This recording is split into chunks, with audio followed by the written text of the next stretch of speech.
How's it going, everyone? This is a really random and spontaneous video, but I wanted to make some noise about this. CD Projekt Red have just announced that Cyberpunk 2077 Ultimate Edition will be coming to Mac on the 17th of July. Now, they have told some of the press, apparently I'm press, so I've been able to get some of this information. So it will be available through the Mac App Store, GOG, Steam, and the Epic Games Store.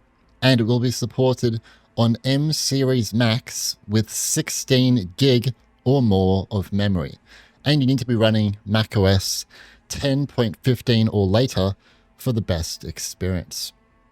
I'm very curious to see if this game is actually going to be enjoyable on Macs with 8 gig of RAM, but we'll have to see in just a few days. Now, most of the gameplay that you are seeing here is B-roll that was provided to me through a press release. Unfortunately, I don't know what Mac it was recorded on, and it's also been recorded at 30 FPS, which is a bit annoying, but it's still good to have nonetheless, but I just wanted to provide that for context. Anyway, Cyberpunk 2077 Ultimate Edition brings the base game and the spy thriller Phantom Liberty expansion to Mac. The Mac version also contains every major update and patch released so far, including the latest patch 2.3, which introduces a new photo mode functionality, additional cars, and more. Plus, this is probably one of the biggest features really, it has cross-progression across all platforms. Now, CD Projekt Red have announced some of the Mac features. One of the most interesting ones is for this Mac graphics preset. This preset is apparently going to individually optimize the game for every Apple Silicon Mac model. So everything from M1 up to the recently released Macs with M4 and M3. You can expect an experience that is optimized to your specific hardware or config. Also, this original release of Cyberpunk on Mac looks to be running with Metal 3 and the current version of Metal FX.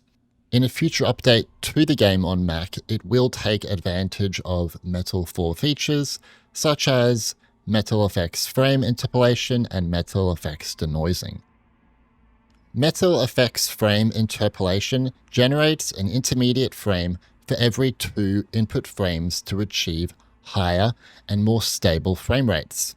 And Metal FX denoising enables real-time path tracing on the game's highest quality graphics settings. It's very good to see that the game will also support AMD FSR upscaling and frame generation. I'm sure FSR upscaling will be available from the get-go, but I'm not certain if it's FSR 2 or 3, I don't know what they're using. And also, I don't know if frame generation will be available at launch or come later. We'll have to wait and see. And also, this is, I think this is FSR frame gen. I'm not talking about Apple's version of frame gen, which is Metal FX interpolation. The game also has support for spatial audio, and on Mac it supports head-tracked spatial audio with AirPods by default. And the game will support HDR for Apple's XDR displays and external HDR compatible displays. I was really hoping that this feature would come because I think HDR is pretty important and it's pretty limited on Mac, so this is really good that this big game has it. And obviously the game will have controller support. I really do hope that the Mac port will support adaptive triggers and also, I don't know the correct terminology, but speakers on controllers, like on the DualSense controller. I think the only other game that does this is Death Stranding, so it'd be really cool if Cyberpunk had this feature. I think it's funny that in the press release, they say that it will have Magic Mouse and trackpad compatibility. I don't think that's really necessary to mention, but sure, whatever. CD Projekt Red have also divulged some information on how this game was optimized for Apple Silicon. They said the game fully utilizes Apple's tile-based deferred rendering, TBDR, architecture by adding native Metal API support, leveraging Metal's C++ interface and the Metal shader converter to optimize the rendering pipeline for Apple GPUs. Cyberpunk 2077 Ultimate Edition maximizes GPU efficiency by reducing memory traffic and utilizing overlapping frames and commands processing. An optimized rendering pipeline to minimize CPU overhead, as well as selectively utilized native Metal shaders in combination with converted shaders were used to optimize GPU utilization. They also said Metal affects upscaling pairs with the upcoming frame interpolation, so the game can hit a solid 120 frames per second at the game's ultra settings. This is pretty vague here, as they don't mention anything about which Mac model is hitting that 120 FPS target or at what resolution. It's very likely something like M4 Max or M3 Ultra.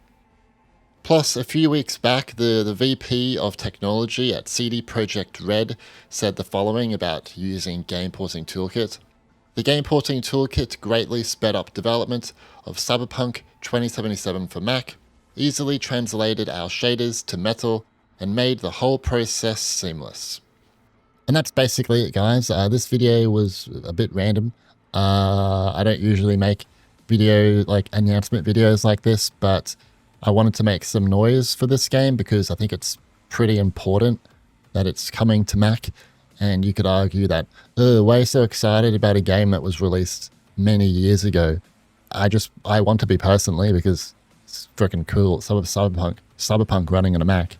I think that's really cool. We don't really have anything else like this on Mac, which in itself is a little bit embarrassing, but I'm hoping that if we make some noise for this game, developers might hear and see some interest and so forth. So I'm really looking forward to checking out how this game runs on Mac in a few days, because, you know, Apple are hyping it up quite a lot, and so are CD Projekt Red. So I hope it's good. So yeah, I don't know what else to say. Thanks for watching. Bye bye bye bye bye bye bye bye bye bye bye.